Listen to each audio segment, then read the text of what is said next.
तो एक दौर था जब विदेशी राष्ट्राध्यक्षों के भारत दौरे की शुरुआत देश की राजधानी नई दिल्ली से होती थी और उसका समापन भी नई दिल्ली में ही होता था।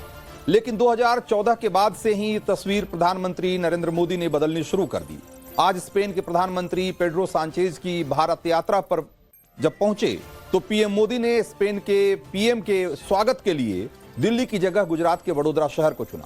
वडोदरा में खुली जीप में पीएम मोदी और सांचेज रोड शो के लिए निकले तो सड़क के दोनों तरफ उनके स्वागत में तालियां बज रही थी और हाथ लहरा रहे थे। स्पेन के पीएम पेड्रो सांचेज की यात्रा पीएम मोदी की उन महत्वाकांक्षी योजनाओं से जुड़ी हुई एक बड़ी पृष्ठभूमि में हुई है जिसे पीएम मोदी ने अपने शब्दों में वोकल फॉर लोकल और लोकल टू ग्लोबल कहा है।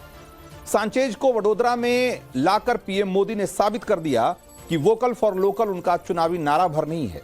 उनकी विदेश नीति से लेकर उनके बड़े फैसलों में उसकी झलक दिखती है और दुनिया के जिस बड़े मंच पर वो जाते हैं हिंदुस्तान के लिए लोकल फॉर ग्लोबल का नारा जरूर बुलंद करते हैं।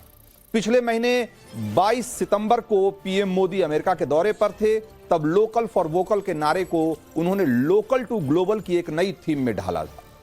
सांचेज और मोदी की वडोदरा में टाटा एडवांस सिस्टम के सेंटर का उद्घाटन के दौरान की तस्वीरें हम आपको दिखा रहे हैं और इसमें C295 विमानों के निर्माण केंद्र के रूप में इसे विकसित किया गया है। स्पेन से समझौते के तहत वडोदरा के इस कॉम्प्लेक्स में 40 विमानों का निर्माण किया जाएगा।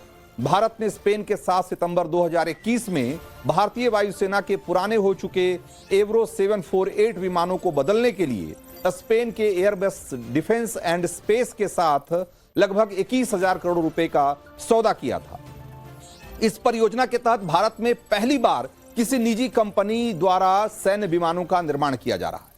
27 मार्च 2022 को पीएम मोदी ने लोकल फॉर ग्लोबल का मंत्र देश को दिया था, लेकिन उससे बहुत पहले उन्होंने उसकी बुनियाद बनानी शुरू कर दी थी। इसी साल फरवरी की बात है। पीएम मोदी ने गुजरात के राजकोट में कहा था कि हमने भारत सरकार को दिल्ली से बाहर निकालकर देश के अलग अलग कोनों में पहुंचा दिया है और G20 के दौरान ये इसकी बहुत सारी वानगी आपको देखने को भी मिली थी। मोदी का यह बयान आज फिर से चर्चा में है। स्पेन के प्रधानमंत्री सांचेज के अलावा उन दूसरे विदेशी राष्ट्राध्यक्षों के भारत दौरे की तस्वीरों को भी जरा याद कीजिए जिसे पीएम मोदी दिल्ली की जगह दूसरे अलग अलग शहरों में लेकर गए। मिसाल के तौर पर चीन के राष्ट्रपति शी जिनपिंग को भारत जब वो आए तो उनको 2014 में अहमदाबाद में उनका स्वागत किया और 2019 में जब वो आए तो उनको महाबलीपुरम में मोदी उन्होंने मुलाकात की।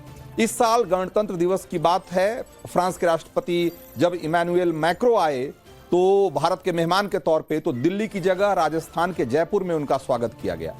हिंदुस्तान के लोकल फॉर वोकल प्लान की अहमियत का एहसास भी इस तरीके से प्रधानमंत्री मोदी बाहर से आए विदेशी मेहमानों को कराते रहते हैं। स्पेन के पीएम पेड्रो सांचेज की तरह जयपुर में फ्रांस के राष्ट्रपति मैक्रों का भी रोड शो हुआ था, जहां भारत की सांस्कृतिक समृद्धि का आनंद लेते हुए मैक्रो ने भारत के साथ मजबूत होते कारोबारी रिश्तों पर अपनी मुहर लगाई थी।